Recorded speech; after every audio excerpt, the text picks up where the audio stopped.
नमस्कार मित्रांनो, आज आपल्या सोबत आहेत सातारा व पुणे धर्मदा आयुक्त कार्यालयात वकील व्यवसाय करणारे ज्येष्ठ विधिज्ञ ॲडव्होकेट जनार्दन करपे सर.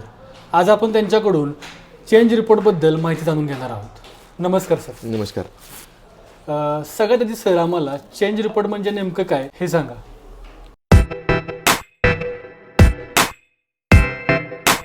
आता कसं असतंय, धर्मादाय आयुक्तांच्याकडं वेगवेगळ्या प्रकारच्या संस्था नोंद झालेल्या असतात, वेगवेगळे ट्रस्ट असतात, वेगवेगळे देवस्थान असतात.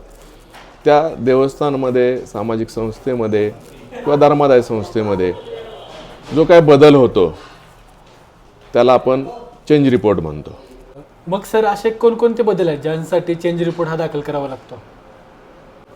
आता कसं असतंय, धर्मादाय संस्था असेल किंवा देवस्थान असेल किंवा सामाजिक संस्था असेल, तर ज्या संस्था असतात त्या संस्थेच्या, सामाजिक संस्था असतील तर संस्थेच्या नावात बदल होऊ शकतो, त्यांच्या पत्त्यामध्ये बदल होऊ शकतो, त्यांच्या उद्देशामध्ये बदल होऊ शकतो, त्यांच्या घटनेमध्ये बदल होऊ शकतो.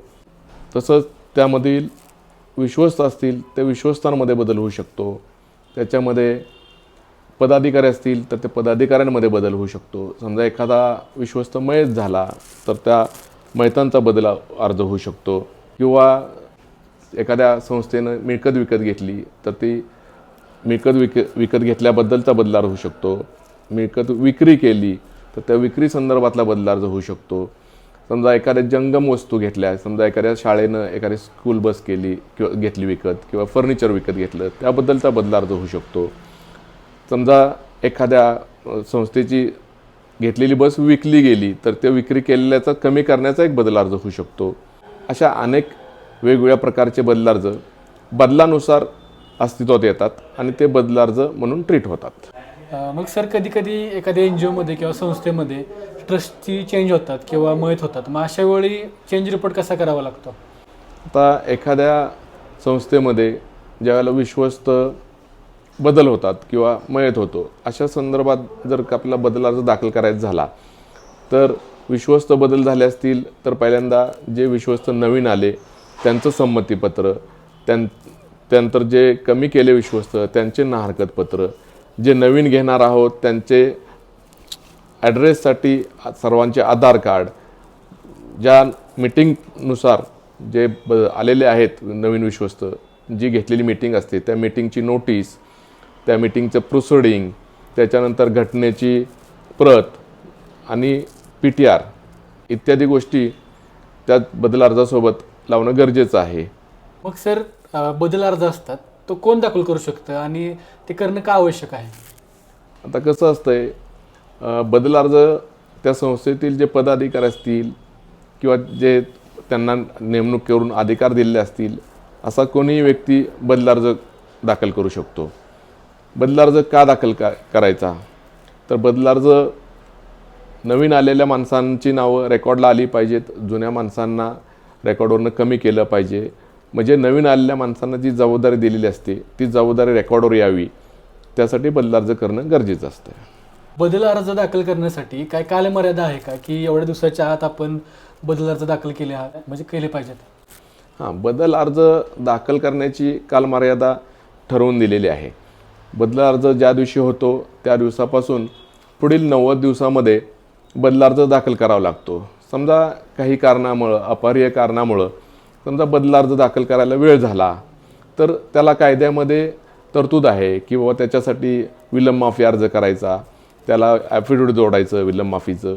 परंतु त्या विलंब माफी अर्ज करताना त्या विलंब माफी अर्जामध्ये जो काही कारण असेल विलंब झाल्याचं ते सक्षम कारण असलं पाहिजे. ते सक्षम कारण जर नसेल तर तो बदल अर्ज नामंजूर होण्याचे चान्सेस जास्त असतात. मग सर आजचं युग हे डिजिटल युग आहे, मग हे बदल अर्ज ऑनलाईन दाखल करता येतात का, की प्रत्यक्षात आता आपल्याला कार्यालयात जावं लागतं? आता कसं आहे की अजून तरी बदल अर्ज हे महाराष्ट्रातल्या प्रत्येक धर्मादाय कार्यालयामध्ये हे ऑफलाईन स्वीकारले जात आहेत. सरकारची प्रोव्हिजन सुरू झालेली आहे की तो ऑनलाईन भरला जाईल, याच्यासाठी तरतूद करायची चाललेली आहे. परंतु अजून तरी ती तरतूद सर्व महाराष्ट्रभर लागू झालेली नाही. त्यामुळं सध्या तरी ऑफलाईनच सर्व ठिकाणी बदल अर्ज दाखल केले जात आहेत. सर, आपण बदल अर्ज कोर्टात दाखल केल्यानंतर त्याची प्रक्रिया कशी असते? आता सपोज तुम्ही बदल अर्ज दाखल केला, तर बदल अर्ज दाखल केल्यानंतर एखाद्या बदल अर्जामध्ये समजा विश्वस्त बदलाचा असेल तर त्या कमी केलेल्या विश्वस्तांना नोटीस दिली जाते, त्यांची हरकत मागवली जाते. त्यानंतर हरकत मागवल्यानंतर हरकतीत कोण काय आलं नाही तर त्या अर्जदाराला त्याचं पुरावे मांडण्याची संधी दिली जाते. ते पुरावे मांडण्याची संधी दिल्यानंतर योग्य पुरावे आल्यानंतर त्याचं एक शपथपत्र घेतलं जातं आणि त्यानंतर त्या बदल अर्जाचा निकाल होतो. परंतु काही ठिकाणी समजा एखाद्या जमिनीचा बदल अर्ज असेल तर जमिनीच्या संदर्भात पब्लिक ॲट लार्ज विषय असतो, त्यामुळं त्या संदर्भात पेपर नोटीस ही कंपल्सरी असते आणि पेपर नोटीस दिल्यानंतर त्याला 30 दिवसाचा कालावधी दिला जातो.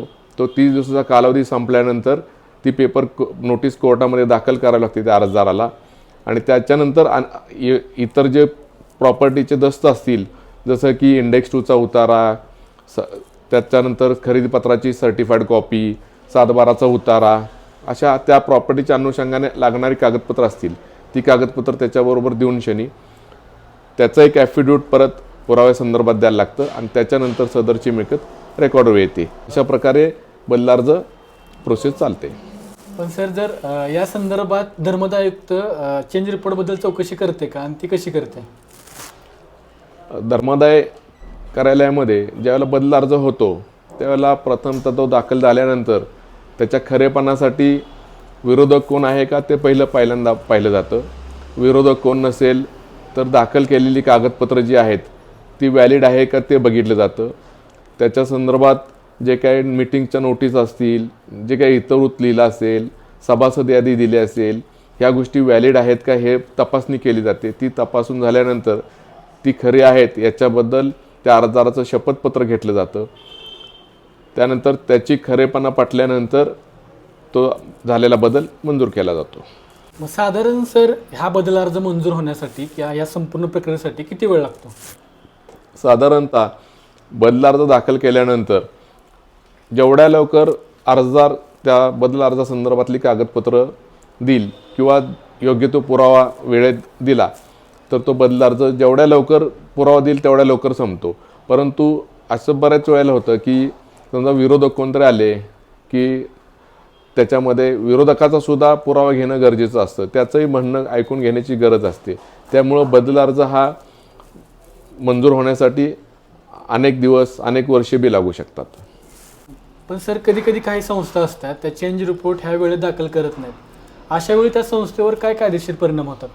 समजा एखादी संस्था असेल आणि त्या संस्थेमध्ये बदल अर्ज वेळेत दाखल केले नाहीत किंवा दाखलच केले नाहीत आणि ती जी पहिली बॉडी असते ती मग डिफॅक्टो बॉडी कन्सिडर केली जाते आणि त्या बॉडीलाच सर्व झालेल्या संस्थेच्या व्यवहाराबद्दल जबाबदार धरलं जातं.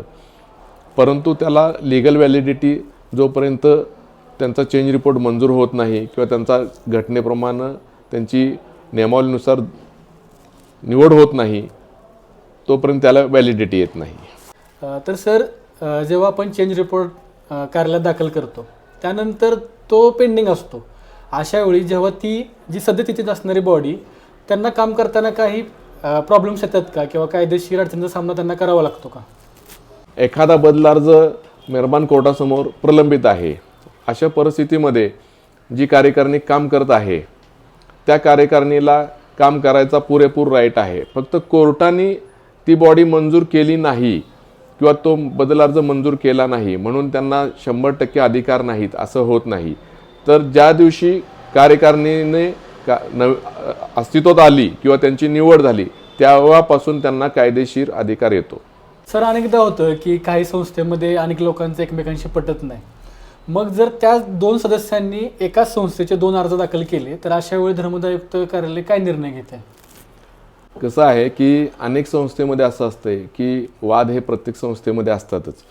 पण एखाद्या कार्यकारिणीबद्दल समजा 2 बदल अर्ज दाखल केले समजा वेगवेगळ्या कारणाने, तर कुठला बदल अर्ज योग्य आहे या संदर्भात निर्णय घेण्याचा अधिकार हा योग्य ती चौकशी करून सहाय्यक धर्मादाय आयुक्त साहेब यांना असतो. त्यामुळं जे ज्या वेळेला 2 बदलार्ज येतात त्यावेळेला प्रायमरी ती चौकशी सुरू असताना पूर्वीची कार्यकारिणी कोणती होती त्यांना तो अधिकार असतो की नवीन कार्यकारिणी निवडीचा. जर त्यांनी ती कार्यकारिणी निवडलेली नसेल, अन्य कुणीतरी निवडलेली असेल, याबाबतची सर्व चौकशी धर्मादाय आयुक्त कार्यालय करतं आणि तिथले अधिकारी करतात आणि त्याप्रमाणे निर्णय देतात. सर, आता आपण व्हिडिओच्या शेवटाकडे आहोत.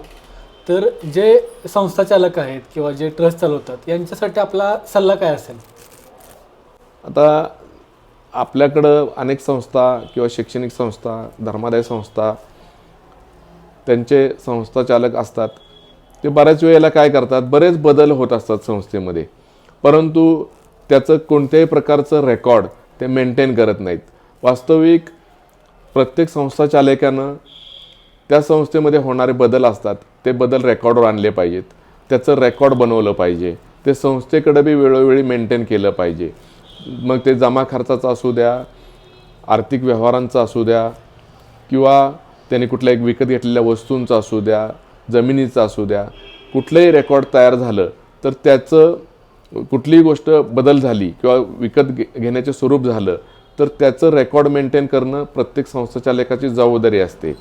आणि त्याचा वार्षिक अहवाल प्रत्येक संस्थाचालकांना धर्मादाय कार्यालयात देणं बंधनकारक आहे. तसेच प्रत्येक वर्षी मोठी संस्था असल्यास त्यांनी पूर्वनियोजित वर्षभर काय खर्च येणार आहे त्याबद्दल मे महिन्यामध्ये किंवा मार्चच्या आधी पुढील वर्षासाठीचं अंदाजपत्रक धर्मादाय कार्यालयात देणं बंधनकारक असतं. तसंच प्रत्येक वर्षी जे काही सभासद यादी असते तीसुद्धा धर्मादाय कार्यालयात प्रत्येक वर्षी 1 एप्रिलच्या दरम्यान दाखल करणं गरजेचं असतं. अशा प्रकारे प्रत्येक संस्था चालकांनी जबाबदारीनं जर वागल्यास त्यांना कुठल्याही अडचणींना तोंड द्यावं लागणार नाही. धन्यवाद सर. आपण आमच्या प्रेक्षकांना अतिशय महत्त्वाचं मार्गदर्शन केलं, अतिशय महत्त्वाची माहिती दिली. त्याबद्दल आम्ही आमच्या चॅनलकडून तुमचं आभार मानतो. तर मित्रांनो, हा व्हिडिओ आपणास कसा वाटला आम्हाला नक्की कळवा आणि अशाच कायदेशीर विषयक माहितीसाठी आमच्या चॅनलला सबस्क्राईब करायला विसरू नका. पाहत राहा लॉ टॉक्स मराठी. धन्यवाद. धन्यवाद.